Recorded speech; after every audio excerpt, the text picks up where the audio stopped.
धनाई और कन्हई लंगोटिया यार थे और पड़ोसी थी। ऐसा लगता था कि उनके दो शरीर थे परंतु आत्मा एक ही थी। वे प्रण बांध कर हर दिन कम से कम 4 घंटे एक साथ बिताते थे। आज धनाई के घर, कल कन्हई के। कभी कभी दोनों एक ही थाली से भोजन भी करते थे। एकता दर्शाने के लिए वे अक्सर एक ही रंग और एक ही ढंग के कपड़े भी धारण करते थे। एक साथ सूखी तंबाकू, चना और सुपारी मिलाकर खाते और एक ही साथ यंगोना पीते। जब जोश में आते तब शराब की बोतल भी खाली कर देते थे। उन्हें विवाद करते कभी किसी ने नहीं सुना, झगड़ने का तो सवाल ही नहीं उठता था। अक्टूबर 1963 में धनई, उसकी पत्नी मनोरमा और तीनों पुत्रों सतीश, अतीश और जगदीश को अमेरिका का ग्रीन कार्ड मिल गया। धीरे धीरे जाने की तैयारियां होने लगी। दोनों पड़ोसियों को बिछड़ने का डर होने लगा। जुदा होने की बात सरल नहीं थी। दोनों देर तक बातें करते रहते थे। कन्हई ने क्लेश भरे शब्दों में पूछा, तो आप मुझे छोड़कर चले जाएंगे? मैं अकेला कैसे अपना समय काटूंगा यार, जिंदगी अधूरी रहेगी। किसके साथ सरौते से सुपारी काटूंगा? धनाई, कन्हई भैया तुम घबराते क्यों हो? मैं यमराज के घर थोड़े जा रहा है। मैं भी तो तुम्हारे बिना समय नहीं गुजार पाऊंगा। क्या करूं, इन पुत्रों के भविष्य उज्जवल बनाने के लिए ही जा रहा हूं। तब अमेरिका आना भाई, यही बहाने एक नया देश घूम लेना। मैं भी फीजी आऊंगा। दिल छोटा मत करो। दिसंबर में धनई पूरे परिवार के साथ अमेरिका चला गया। वह हमेशा कन्हई के पास पत्र भेजा करता था। कन्हई बराबर जवाब देता रहता था। उधर से मेकाडमिया नट आता रहता था और इधर से प्रति महीने 5 किलो यांगोना भेजा जाता था। दोनों ओर से दर्शन देने के निमंत्रण आते जाते रहते थे। 15 वर्ष बाद 1978 में कन्हई के पुत्रों ने उन्हें तथा अपनी मां कल्याणी को अमेरिका भेजा। कन्हई और कल्याणी बहुत बड़ी आशाएं लेकर तमाम सौगात लिए कोन्स वायुयान द्वारा लॉस एंजलिस हवाई अड्डे पर उतरे। इमिग्रेशन और कस्टम्स के निरीक्षण के बाद जब वे बाहर पहुंचे तो धनई को अकेले ही फलों के हार लिए उत्सुकता से खड़े हुए देखा।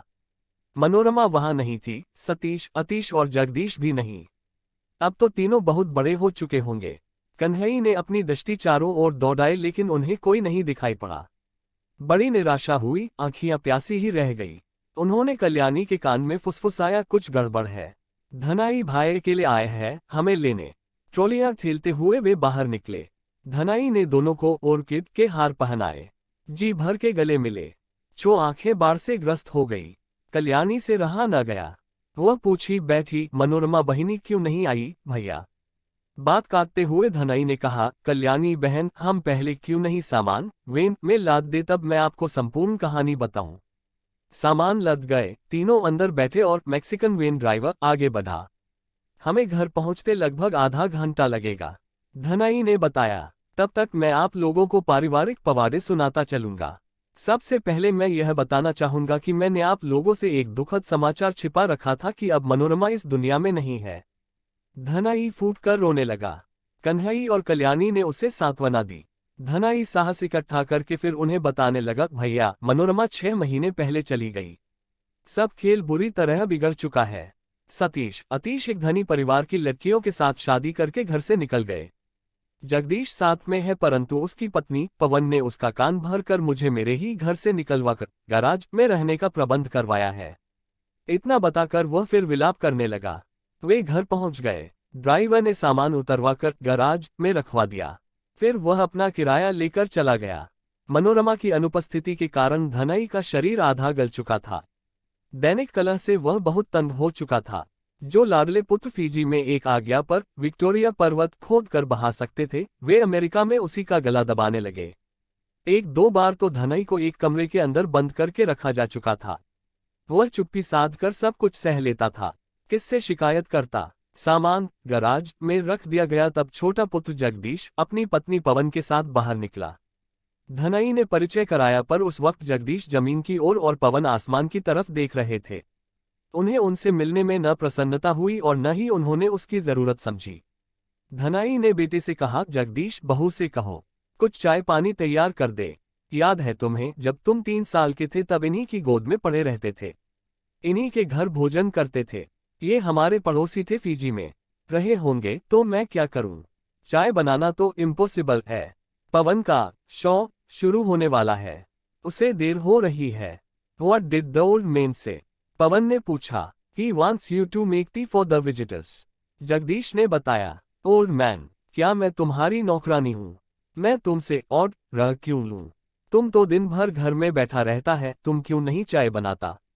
आज तुमने झाड़ू भी नहीं लगाया मेरे घर में। सब बर्तन मैले सिंक में ही पड़े हैं। अगर फिर ऐसी बदमाशी की तो तुम्हें खाना भी नहीं दूंगी, समझा? पवन झाड़ लगाती हुई चली गई।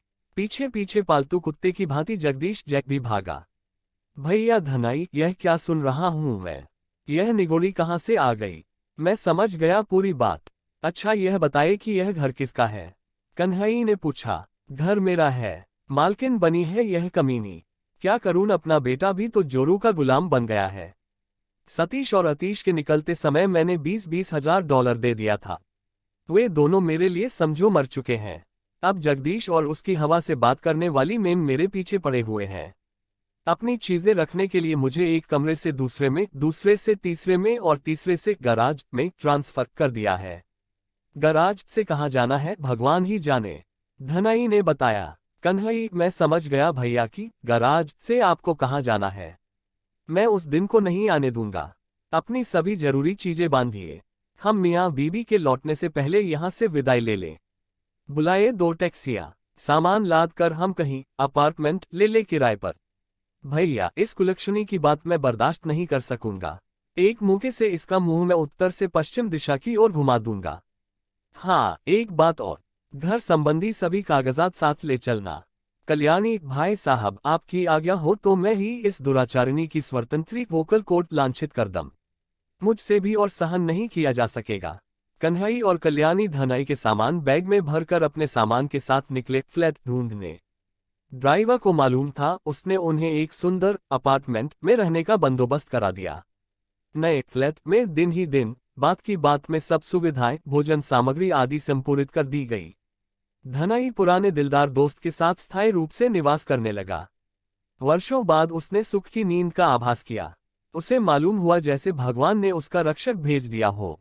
स्थानीय हितैषियों ने एक योग्य वकील को बुलाकर मकान बेचने के संबंध में विचार विमर्श करके उसे 220,220,000 डॉलर में बेच दिया। नए मकान मालिक ने जगदीश और पवन को तुरंत घर खाली करने की नोटिस दी। दोनों धनाई के पास पहुंचे। जगदीश पिता धनाई के पैर स्पर्श करने के लिए झपटा। पवन ने भी नमस्ते पिताजी कहा, परंतु धनाई 2 कदम पीछे हटकर बोला, पैर मत छूना, तुम दोनों इसके काबिल नहीं रह गए। अब बहुत देर हो चुकी है। कल्याणी भी अपनी छाती का बोझ हटाने के लिए उत्सुक थी। उसने कहा, कलमुन्ही, अभी तक ओल्ड मैन कहती थी और जब गरज पड़ा तो पिताजी कहती है। तूने भाई साहब को नौकर बना रखा था। झाड़ू लगवाती थी, बर्तन मंजवाती थी। उन्हें उनके ही घर से निकालकर गराज में निवास दिया था, जैसे वे किसी तरह के काठ कबाड़ प्रविष्ट हों। तेरे मुंह से तो पिताजी शब्द ठीक ही नहीं लगता। जब तेरे रहने का मकान नहीं है तब तू उनकी खुशामद करने आई है। कन्हई और कल्याणी के साथ रहने से धनई को काफी साहस प्राप्त हो चुका था।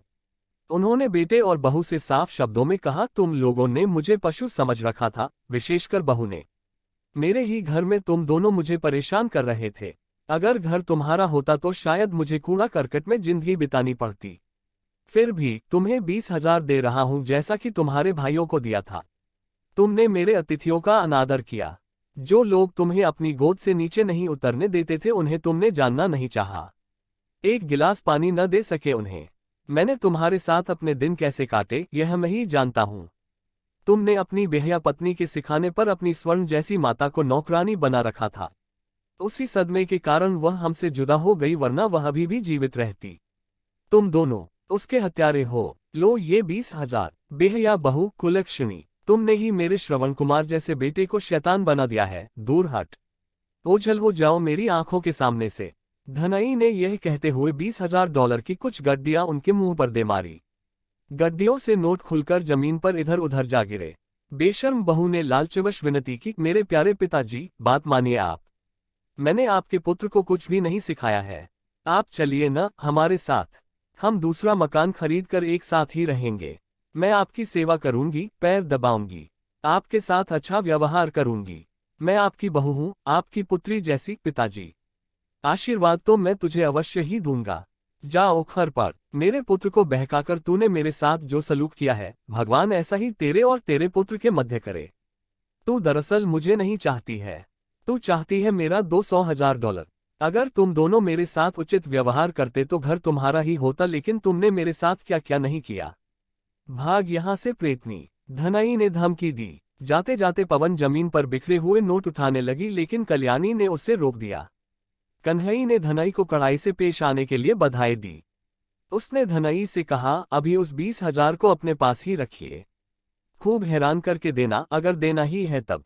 आपकी फीजी वाली जमीन अभी बिकाऊ है, लौटकर उसे पुनः खरीद लेना। हम तुम्हें इस दोजख में नहीं रहने देंगे। जिस दिन धनई लौट रहा था उस दिन उसके तीनों पुत्र और बहुएं अंतर्राष्ट्रीय हवाई अड्डे पर उनका अभिनंदन करने के लिए उपस्थित थे।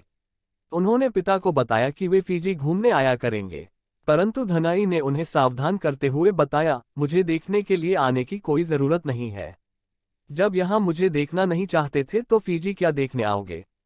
जो पैसे मेरे पास है उन्हें मैं मरने के बाद किसी परोपकारी संस्था को दान कर दूंगा। पैसे तुम्हारे हाथ नहीं लगेंगे। अगर तुम फीजी कभी आना भी तो मेरी नजरों के सामने मत पड़ना। हवाई अड्डे से लौटने के बाद पवन ने जगदीश से कहा, ओके गुड बाय जैक, मैं जा रही हूँ। जगदीश ने पूछा, यह क्या बदतमीजी है, कहाँ जा रही हो। पवन, बदतमीजी नहीं है, तुम्हारे पास अब बचा ही क्या है जिसके सहारे मैं तुम्हारे साथ रहूं। धन भी क्या चुंबकीय वस्तु है। धनई ने फीजी में कन्हई के बगल ही अपना मकान बनाया। लंगोटिया यार फिर एक हो गए। कन्हई और कल्याणी ने अपने ही परिवार की एक बेवा विडो के साथ धनई का पानी ग्रहण संस्कार करा दिया। दोनों बड़े आराम से जीवन बसर कर रहे हैं। लगता है कि मनोरमा ही वापस आ गई है। अमेरिका से तीनों पुत्रों का पत्र आया था, साथ में कुछ पैसे भी, परंतु धनई ने उस लिफाफे पर मर गया तुम्हारा बाप लिखकर उसे दूसरे बड़े लिफाफे में भरकर वापस कर दिया। फिर और चिट्ठियां नहीं आई। एक दिन कन्हई, धनई, कल्याणी और नई पत्नी सुलोचना बैठकर यंगोना पी रहे थे। कन्हई ने मजाक में कहा, भैया आपने तो जरूर अपने पुत्रों का बड़ा ही उज्जवल भविष्य बना दिया था अमेरिका में। एक प्याली और पीकर धनई ने कहा, कन्हई तुमने वाकई बना दिया मेरा भविष्य, परंतु अमेरिका में नहीं, फीजी में ही, जिसे त्याग कर मैं नरक में गिर गया था। इतना कहकर धनई ने 2 उंगलियां मुंह पर रखकर पचाक से बाहर की ओर थूका। वह थूक लगभग 8 फुट दूर जा गिरा। एक छोटा पोता जो वहां खेल रहा था, थूक के गोले से बाल बाल बच गया।